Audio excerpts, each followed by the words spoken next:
Well, goodbye to Panama City's Playita de Amador anchorage, and we're heading out onto the Pacific Ocean. A brand new experience for Prince Diamond and for me. Well, it's not for me actually. I guess we've been on Pacific before, but for Prince Diamond certainly.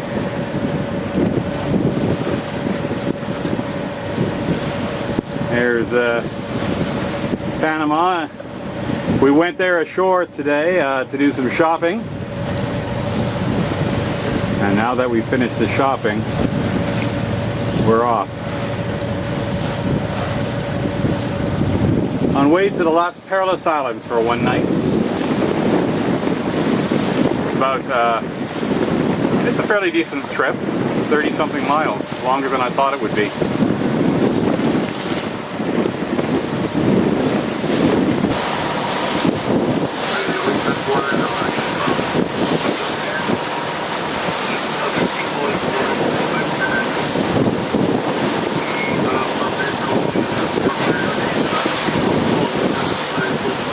Well, for some reason I thought that the Las Perlas Islands weren't all that far away.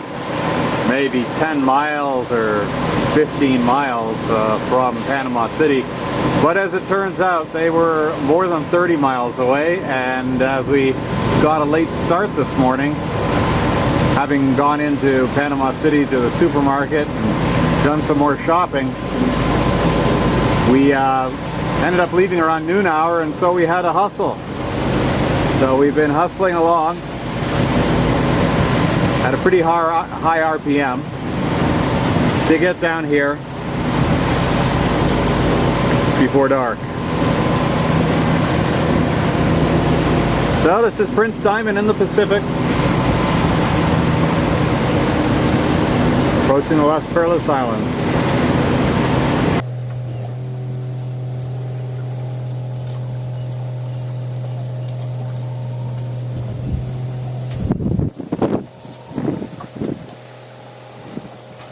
Well, we made it here.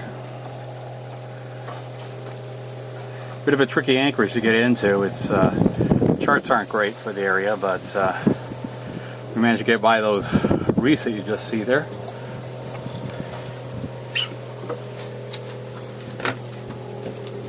And just in the nick of time, too.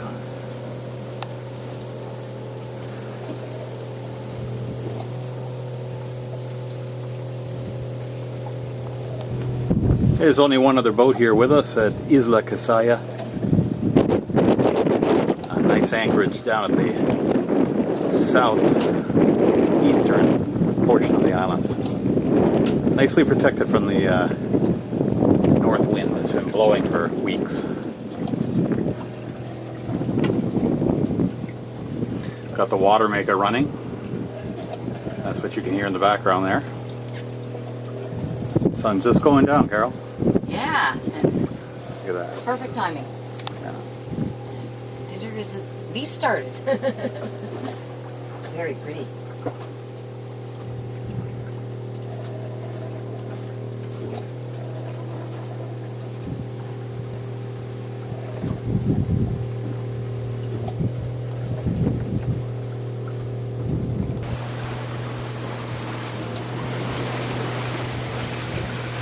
Well, now on the 21st of February, Prince Diamond is leaving the Las Perlas Islands from Isla Casaya, and we're on our way to the Galapagos. It's a beautiful day, sunny and warm, just a few scattered clouds, basically clear, and the wind is behind us. We're making the most of this tailwind because we have what apparently is the end of the northerly winds that have been affecting this area for weeks and weeks. They're like the reinforced trades spilling out of the western part of the Caribbean over the Isthmus of Panama and sweeping down into the Pacific. But it's not going to last. And pretty soon we're going to have the typical very light wind situation for the passage to the Galapagos, but we're going to try to get as far as we can while we have this good wind. Right now it's about 17 knots or so from behind. We've got about 11 knots of apparent wind. And we're just going to continue on with our asymmetric into the foreseeable future until the winds give out in a few days. Another nice thing which we had happen, one nice thing and one bad thing actually. The nice thing is that I'd been a little concerned about the water maker because when we left, I'd had sensed that there was a bit of a taste to the water.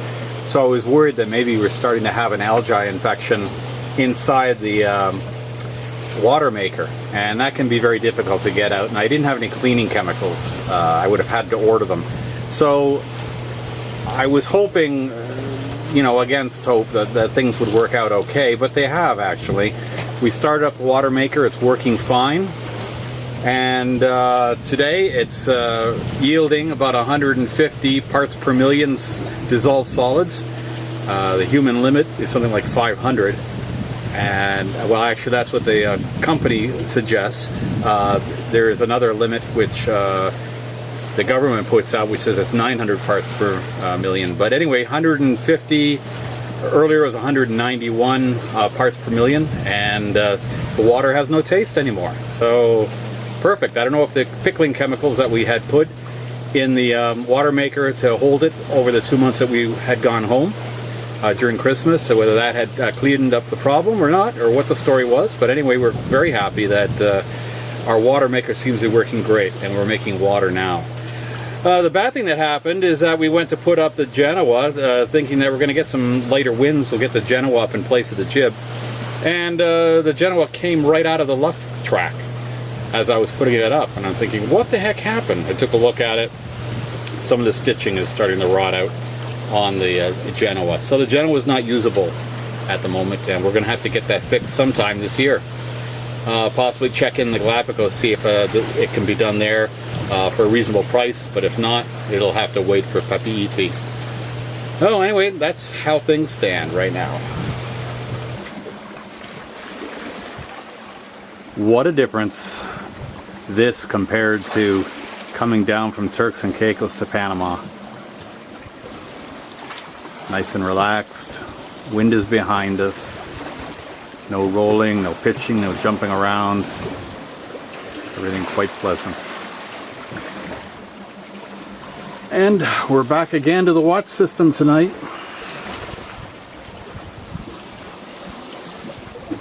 As the boat continues on its way to Galapagos, a few days away.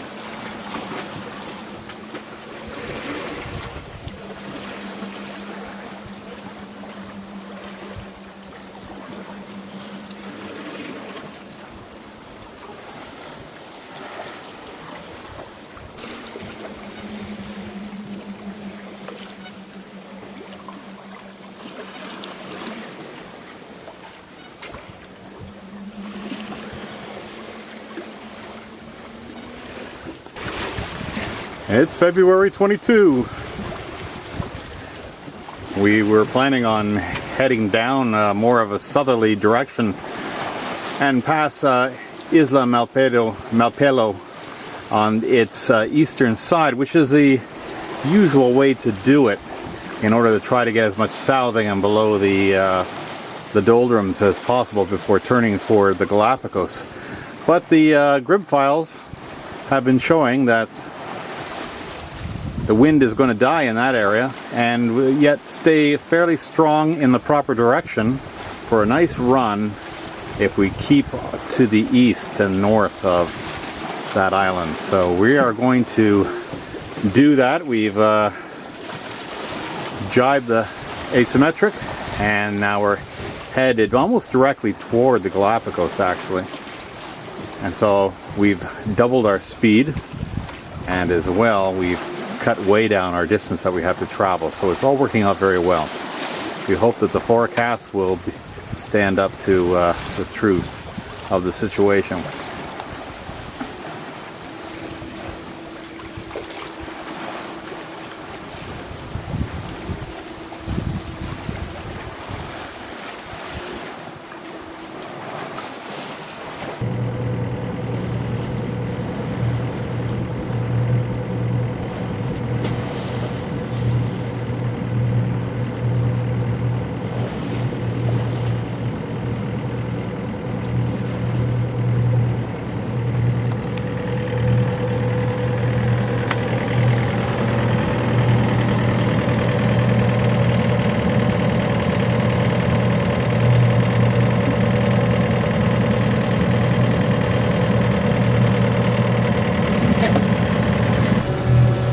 The evening of the 23rd, and we're just finishing a little dinner here in the cockpit just after dark, and noticed the moon was just rising here. I don't know if you can see it. There we are.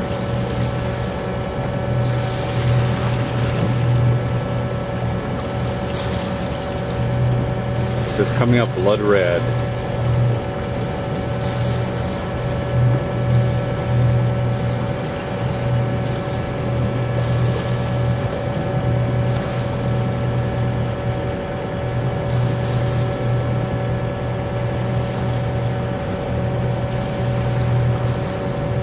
I can even make out the little rabbit. That's something you only see down in the tropics because of the moon's orientation.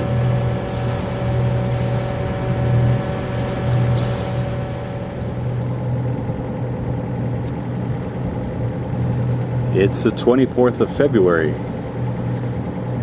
It's about 8 o'clock in the morning and our wind is gone. This passage is famous for its calms, and look at this, the water is just like a mill pond.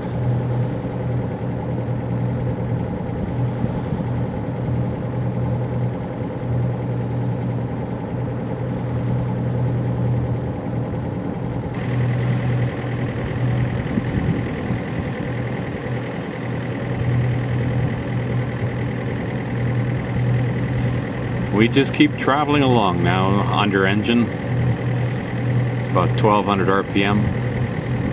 This could go on for days.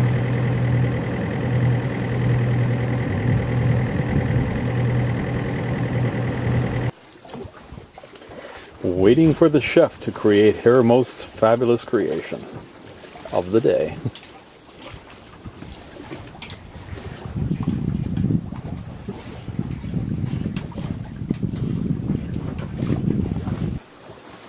Yeah, it's February 25. We're reaching with the asymmetric and full main out. First time we've done that.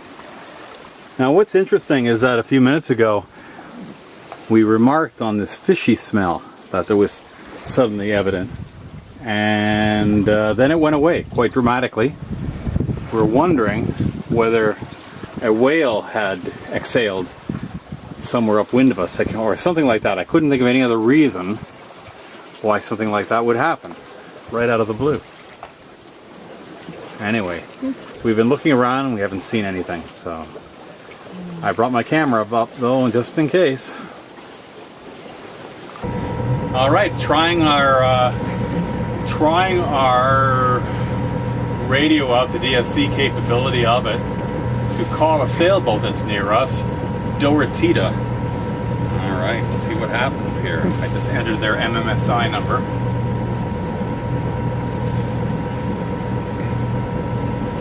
It's waiting for acknowledgement.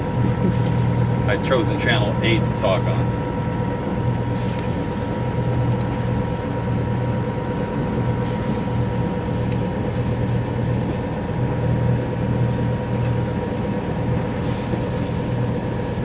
The other end, they're probably wondering what the hell is going on with their radio.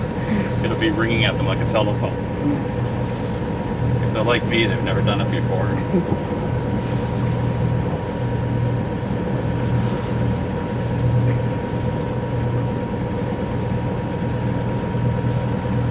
Still waiting for acknowledgement. It says individual call, name, nothing there, ID, and then the MMSI number.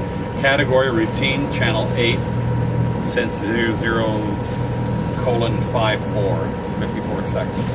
Waiting for ACK.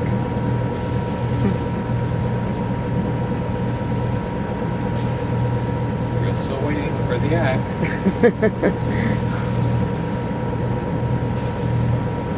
Well, it is dinner time. Maybe you're interrupting their dinner. Yeah, they're probably sitting there staring at the phone in horror. Oh my god, someone's using DSC. What are we going to do? Hopefully nobody's jumping overboard. I know I probably would be. But I want to use this opportunity to check it out. Never actually done it.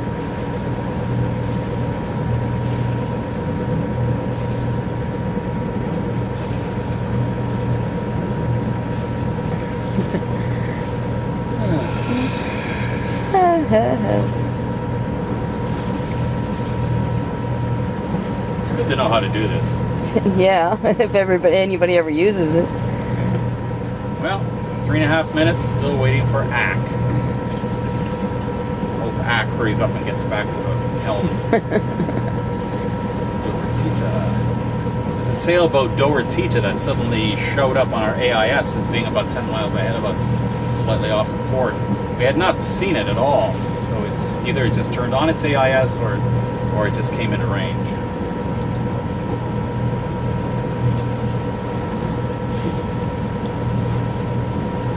And don't worry, I can always edit a lot of this out.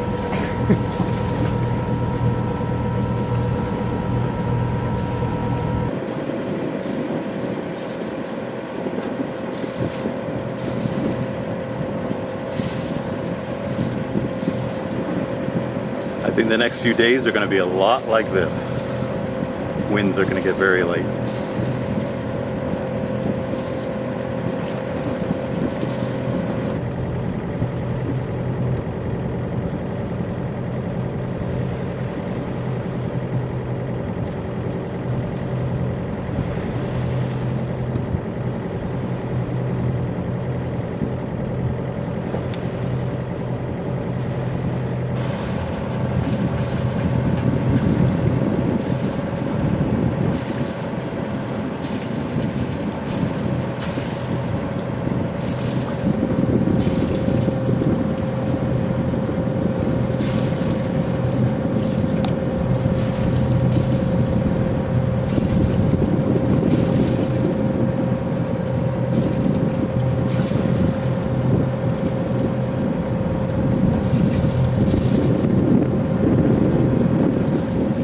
Well, this is how we spend our dinner time. My compliments are always to the chef. She always does a great job. Very tasty. And we just enjoy the ambiance out here under our little light. The evening progresses.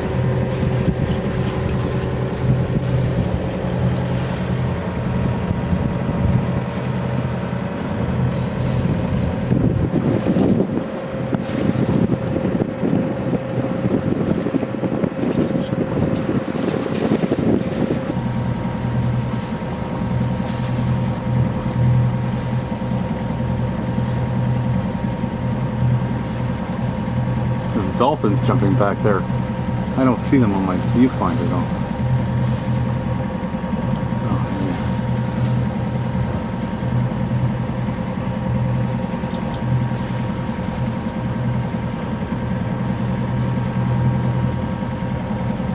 Very hard at this magnification with the boat rolling to keep things from jumping around on the screen.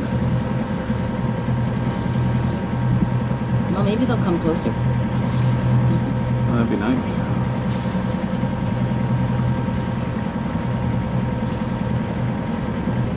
Wow.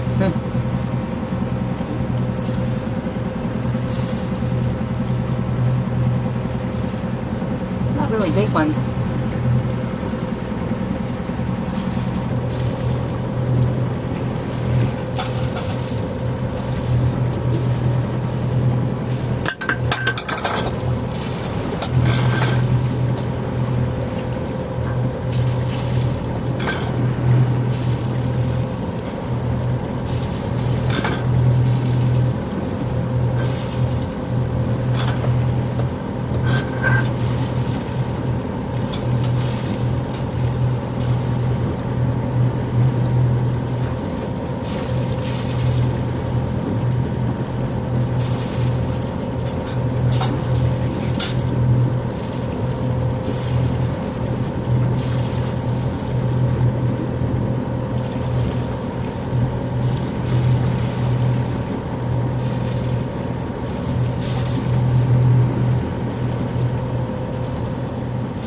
Yes, ladies and gentlemen, this is the big moment coming up to the equator.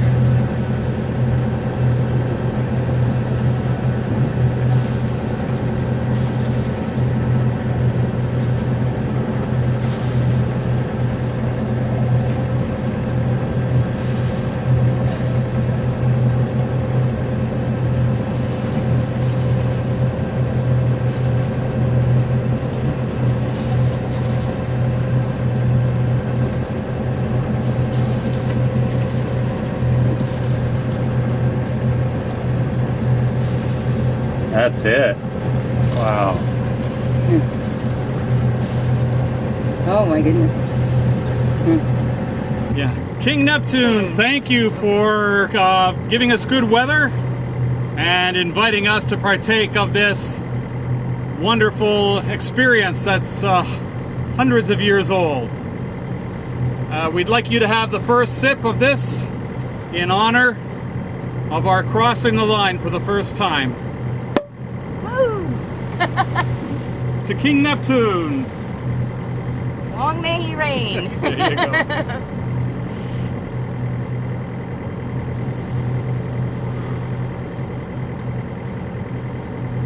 Yes. Right. Long live the king. Well, Neptune sent his emissaries to say hello. There's some jumping dolphins over there. A whole pod of jumping dolphins.